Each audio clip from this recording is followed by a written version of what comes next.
सद्गुण अवगुण के कारण कोई हीरा है, कोई पत्थर है। सद्गुण अवगुण के कारण कोई हीरा है, कोई पत्थर है। धरती पर स्वर्ग बसा लेना, ओ मानव तुझ पर निर्भर है। सद्गुण अवगुण के कारण कोई हीरा है, कोई पत्थर है। सद्गुण अवगुण के कारण कोई हीरा है, कोई पत्थर है।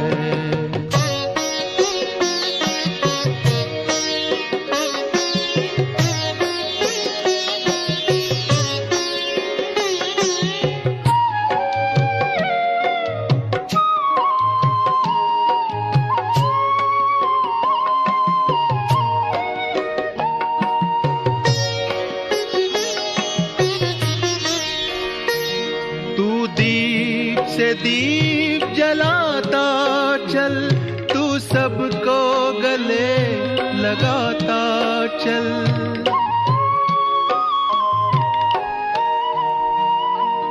तू प्रेम एकता शांति सत्य सहयोग के रत्न लुटाता चल।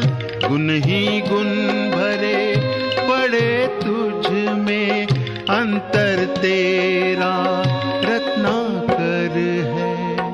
सद्गुण अवगुण के कारण कोई हीरा है, कोई पत्थर है। सद्गुण अवगुण के कारण।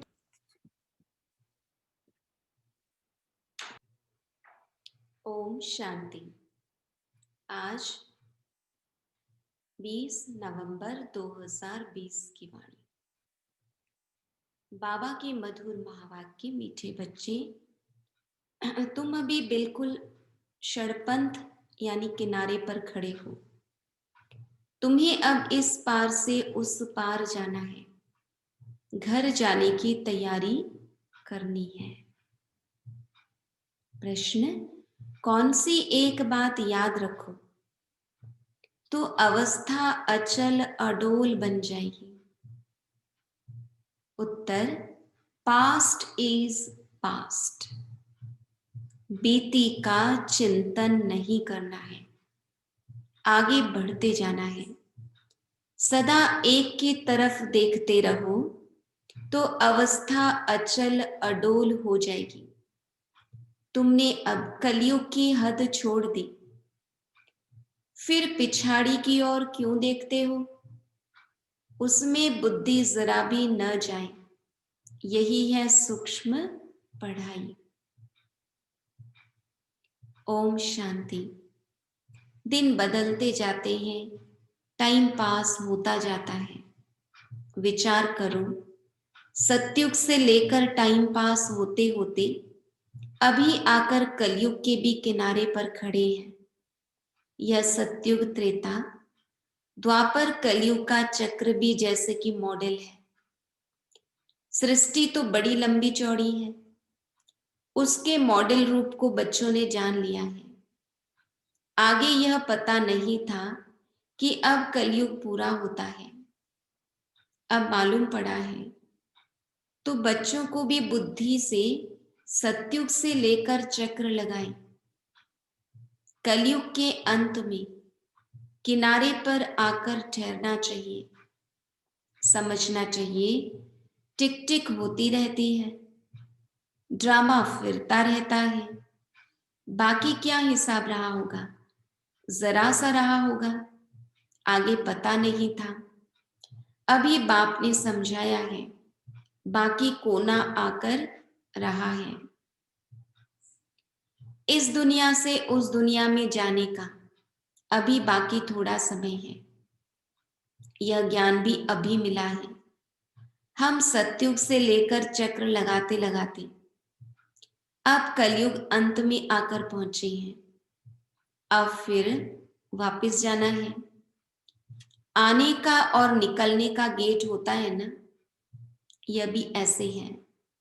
बच्चों को समझाना चाहिए, बाकी थोड़ा किनारा है। यह पुरुषोत्तम संगम युग है ना, अभी हम किनारे पर हैं, बहुत थोड़ा समय है। अब इस पुरानी दुनिया से ममत्व निकालना है, क्योंकि दुनिया ही खत्म होने वाली है। तो बाबा कहते पहले से ही ममत्व निकालो ताकि दुख नहीं होगा।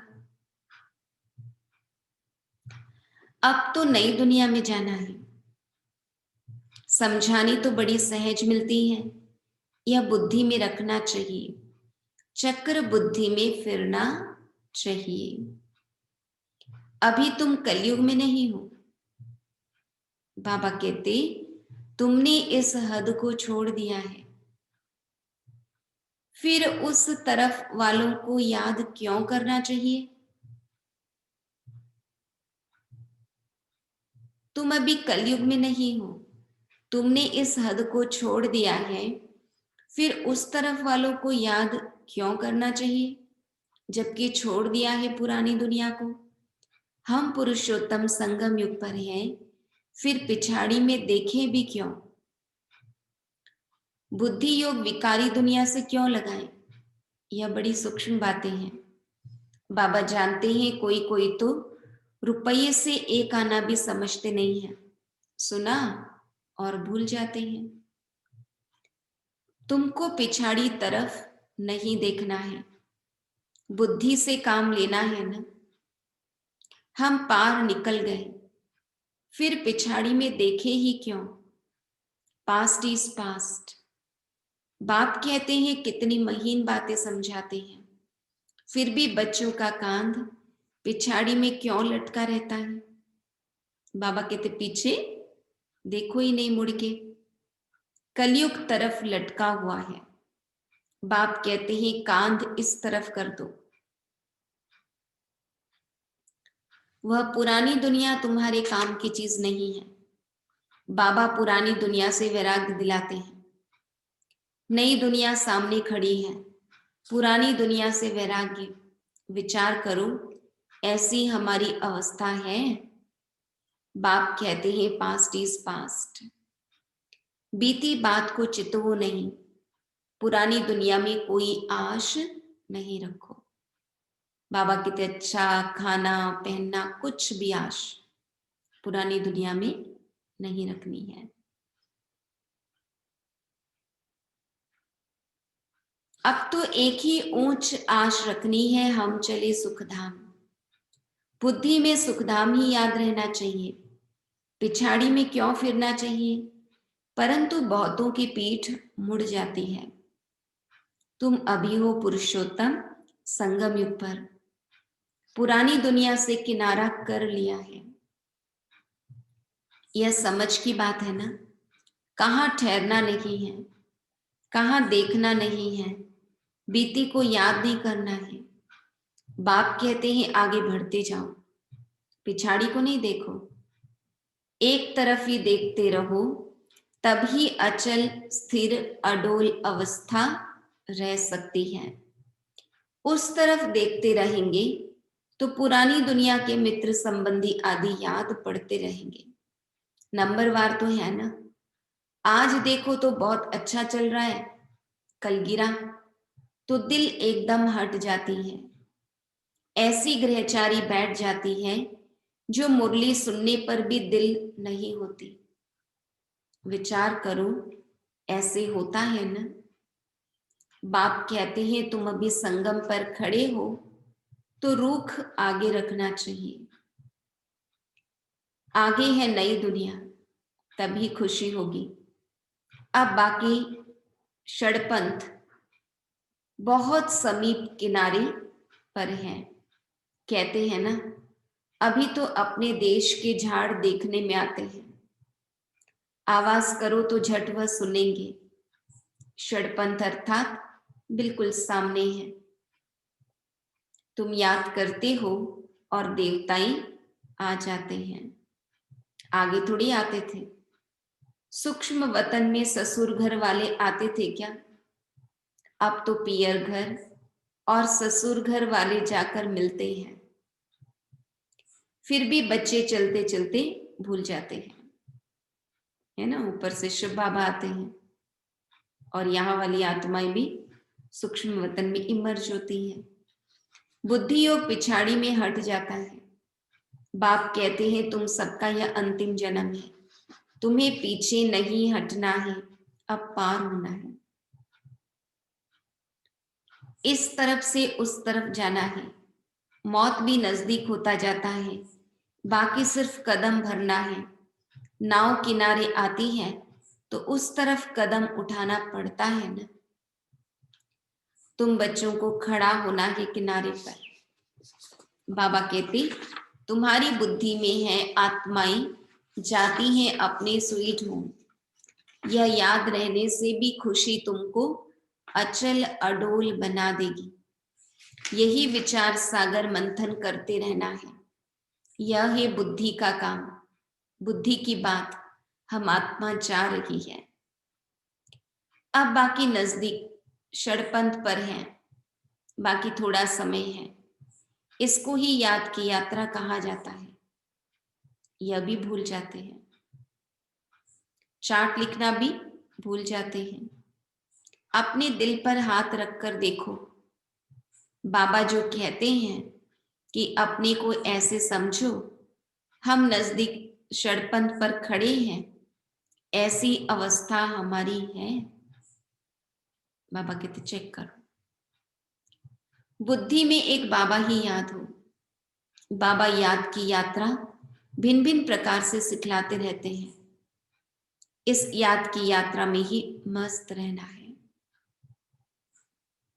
बस अब हमको जाना है। यहां है सब झूठे संबंध, सच्चा सत्युग का संबंध है। अपने को देखो हम कहाँ खड़े हैं। सत्युग से लेकर बुद्धि में यह चक्र याद करो। तुम स्वदर्शन चक्रधारी हो ना। सत्युग से लेकर चक्र लगाए आकर किनारे पर खड़े हुए हो। षड़पंथ हुआ न, कई तो अपना टाइम बहुत व्यर्थ गंवाते रहते हैं। 5-10 मिनट में मुश्किल याद में रहते होंगे। स्वदर्शन चक्रधारी तो सारा दिन बनना चाहिए, ऐसे तो है नहीं। बाबा भिन्न भिन्न तरीके से समझाते हैं। आत्मा की ही बात है। तुम्हारी बुद्धि में चक्र फिरता रहता है। बुद्धि में यह याद क्यों नहीं रहनी चाहिए? अभी हम किनारे पर खड़े हैं। यह किनारा बुद्धि में क्यों नहीं याद रहता है? जबकि जानते हो हम पुरुषोत्तम बन रहे हैं, तो जाकर किनारे पर खड़े रहो। जो मुआफिक चलते ही रहो। क्यों नहीं ये प्रैक्टिस करते हो? क्यों नहीं चक्र बुद्धि में आता है? यह स्वदर्शन चक्र है ना। बाबा शुरू से लेकर सारा चक्र समझाते रहते हैं। तुम्हारी बुद्धि सारा चक्र लगाए आकर किनारे पर खड़ी रहनी चाहिए, और कोई भी बाहर का वातावरण झंझट न रहे। दिन प्रतिदिन तुम बच्चों को साइलेंस में ही जाना है। टाइम वेस्ट नहीं गंवाना है। पुरानी दुनिया को छोड़ नए संबंध से अपना बुद्धि योग लगाओ। योग नहीं लगाएंगे तो पाप कैसे कटेंगे? तुम जानते हो यह दुनिया ही खत्म होनी है। इनका मॉडल कितना छोटा है। 5000 वर्ष की दुनिया है। अजमेर में स्वर्ग का मॉडल है, परंतु किसको स्वर्ग याद आएगा क्या? वह क्या जाने स्वर्ग से। समझते हैं स्वर्ग तो 40,000 वर्ष के बाद आएगा। बाप तुम बच्चों को बैठ समझाते हैं। इस दुनिया में काम काज करते बुद्धि में यह याद रखो कि यह दुनिया तो खत्म होने वाली है। अब जाना है, हम पिछाड़ी में खड़े हैं। कदम कदम जो मिसल चलता है, मंजिल कितनी बड़ी है। बाप तो मंजिल को जानते हैं ना। बाप के साथ दादा भी इकट्ठा है। वह समझाते हैं तो क्या यह नहीं समझा सकते? यह भी सुनते तो है ना। बाबा कहते शिव बाबा समझाते हैं, ब्रह्मा बाबा भी तो समझा सकते हैं। बाबा जब बच्चों को सुनाते हैं तो पहले पहले तो ब्रह्मा बाबा की आत्मा ही सुनती है। तो बाबा कहते यह भी सुनते तो है ना। क्या यह ऐसे ऐसे विचार सागर मंथन नहीं करता होगा? बाप तुमको विचार सागर मंथन करने की पॉइंट्स सुनाते रहते हैं। ऐसे नहीं कि बाबा बहुत पिछाड़ी में है। अरे यह तो दुम लटका हुआ है, फिर पिछाड़ी में कैसे होगा? यह सब गुह्य गुह्य बातें धारण करनी है, गफलत छोड़ देनी है, क्योंकि मंजिल ऊंची है और समय बहुत कम है। बाबा के पास 2-2 वर्ष के बाद आते हैं। क्या यह याद रहता होगा कि हम नजदीक किनारे पर खड़े हैं, अभी जाना है? ऐसी अवस्था हो जाए तो बाकी क्या चाहिए? बाबा ने यह भी समझाया है, डबल सिर ताज यह सिर्फ नाम है, बाकी लाइट का ताज कोई वहां रहता नहीं है। यह तो पवित्रता की निशानी है। जो भी धर्म स्थापक हैं उनके चित्रों में लाइट जरूर दिखाते हैं, क्योंकि वह वाइसलेस सतो प्रधान है, फिर रजो तमो में आते हैं। तुम बच्चों को नॉलेज मिलती है, उसमें मस्त रहना चाहिए। भल तुम हो इस दुनिया में, परंतु बुद्धि का योग वहां लगा रहे। इनसे भी तोड़ तो निभाना है। जो इस कुल के होंगे वह निकल आएंगे। सैपलिंग लगाना है। आदि सनातन देवी देवता धर्म वाले जो होंगे वह जरूर आगे पीछे आएंगे। पिछाड़ी में आने वाले भी आगे वालों से तीखे जाएंगे। यह पिछाड़ी तक होता रहेगा। वह पुराने से तीखे कदम बढ़ाएंगे। सारा इम्तिहान है याद की यात्रा का। भल देरी से आए हैं, याद की यात्रा में लग जाएं और सब धंधा धोरी छोड़ इस यात्रा में बैठ जाएं। भोजन तो खाना ही है। अच्छी रीति याद में रहे तो इस खुशी जैसी खुराक नहीं। यही तात लगी रहेगी। अभी हम जाते हैं। 21 जन्मों का राज्य भाग्य मिलता है। लॉटरी मिलने वाले को खुशी का पारा चढ़ जाता है ना। तुमको बहुत मेहनत करनी है। इसको ही अंतिम अमूल्य जीवन कहा जाता है। याद की यात्रा में बहुत मजा है। हनुमान भी पुरुषार्थ करते करते स्थैर्यम बना ना। भंभोर को आग लगी, रावण का राज्य जल गया। यह एक कहानी बना दी है। बाप यथार्थ बात बैठ समझाते हैं। रावण राज्य खलास हो जाएगा। स्थैर्यम बुद्धि इसको कहा जाता है। बस अब षड़पंथ है, हम जा रहे हैं। इस याद में रहने का पुरुषार्थ करो, तब खुशी का पारा चढ़ेगा। आयु भी योग बल से बढ़ती है। तुम अभी दैवी गुण धारण करते हो, फिर वह आधा कल्प चलती है। इस एक जन्म में तुम इतना पुरुषार्थ करते हो जो तुम जाकर यह लक्ष्मी नारायण बनते हो। तो कितना पुरुषार्थ करना चाहिए?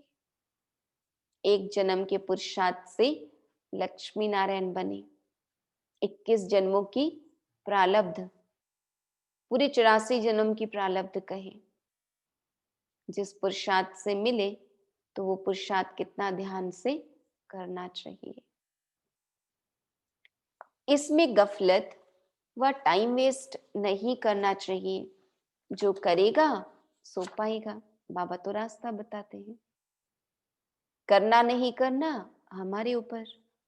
बाप शिक्षा देते रहते हैं। तुम समझते हो कल्प कल्प हम विश्व के मालिक बनते हैं। इतने थोड़े टाइम में कमाल कर देते हैं। सारी दुनिया को चेंज कर देते हैं। बाप के लिए कोई बड़ी बात नहीं। कल्प कल्प करते हैं। बाप समझाते हैं, चलते फिरते खाते पीते अपना बुद्धि योग बाप से लगाओ। यह गुप्त बात बाप ही बच्चों को बैठ समझाते हैं। अपनी अवस्था को अच्छी रीति जमाते रहो, नहीं तो उच्च पद नहीं पाएंगे। तुम बच्चे नंबरवार पुरुषार्थ अनुसार मेहनत करते हो, समझते हो अभी तो हम किनारे पर खड़े हैं, फिर पिछाड़ी में हम क्यों देखें, आगे कदम बढ़ते रहते हैं। इसमें अंतर्मुखता बहुत चाहिए, इसलिए कछुए का भी मिसाल है। यह मिसाल आदि सब तुम्हारे लिए है। सन्यासी तो है हठयोगी, वह तो राजयोग सिखला न सके। वो लोग सुनते हैं तो समझते हैं यह लोग हमारी इंसल्ट करते हैं, इसलिए यह भी युक्ति से लिखना है ना। सन्यासियों को भी लगे नहीं कि भाई ये हमारी इंसल्ट करते हैं। बाप बिगर राज्यों कोई सिखला न सके। इनडायरेक्ट बोला जाता है तो ख्याल न हो, युक्ति से चलना होता है ना। जो सर्प भी मरे लाठी भी न टूटे। कुटुंब परिवार आदि सबसे प्रीत रखो, परंतु बुद्धि का योग बाप से लगाना है। तुम जानते हो हम अभी एक की मत पर हैं, यह है देवता बनने की मत। इसको ही अद्वैत मत कहा जाता है। बच्चों को देवता बनना है। कितना बार तुम बने हो? अनेक बार। अभी तुम संगम युग पर खड़े हो, यह अंतिम जन्म है। अब तो जाना है, पिछाड़ी में क्या देखना है। देखते हुए फिर भी अपनी अडोलता में तुम खड़े रहो, मंजिल को भूलना नहीं है। तुम ही महावीर हो जो माया पर जीत पाते हो। अभी तुम समझते हो हार और जीत का यह चक्र फिरता रहता है। कितना वंडरफुल ज्ञान है बाबा का। यह पता था क्या कि अपने को बिंदी समझना है? इतनी छोटी सी बिंदी में सारा पाठ नुंधा हुआ है, जो चक्र फिरता रहता है। बहुत वंडरफुल है। वंडर कह छोड़ना ही पड़ता है। अच्छा, मीठे मीठे सिक्की लदे बच्चों प्रति माता पिता बाप दादा का याद प्यार और गुड मॉर्निंग। रूहानी बाप की रूहानी बच्चों को नमस्ते। हम रूहानी बच्चों की रूहानी बाप दादा को याद प्यार, गुड मॉर्निंग, नमस्ते नमस्ते नमस्ते। धारणा के लिए मुख्य सार, पीछे मुड़कर नहीं देखना है। किसी भी बात में ठहर नहीं जाना है। एक बाप की तरफ देखते हुए अपनी अवस्था एकरस रखनी है। बुद्धि में याद रखना है कि अभी हम किनारे पर खड़े हैं। घर जाना है, गफलत छोड़ देनी है। अपनी अवस्था जमाने की गुप्त मेहनत करनी है। वरदान, विहंग मार्ग की सेवा द्वारा विश्व परिवर्तन के कार्य को संपन्न करने वाले सच्चे सेवाधारी भव। विहंग मार्ग की सेवा करने के लिए संगठित रूप में रूप और बसंत, इन दो बातों का बैलेंस चाहिए, ज्ञान और योग का बैलेंस।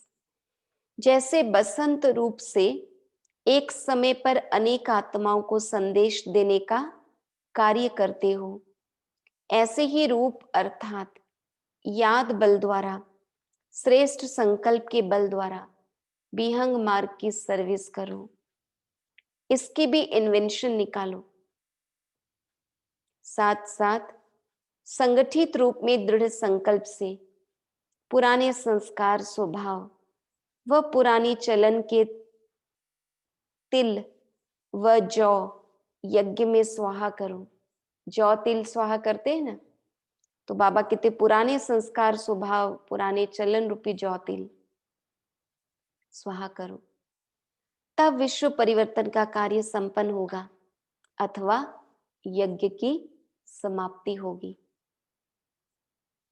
श्लोगन: बालक और मालिकपन के बैलेंस से प्लान को प्रैक्टिकल में लाओ। है ना, प्लान प्लान में ही नहीं रह जाए, प्लान को प्रैक्टिकल में लाना है और उसके लिए चाहिए बालक और मालिकपन का बैलेंस। ओम शांति।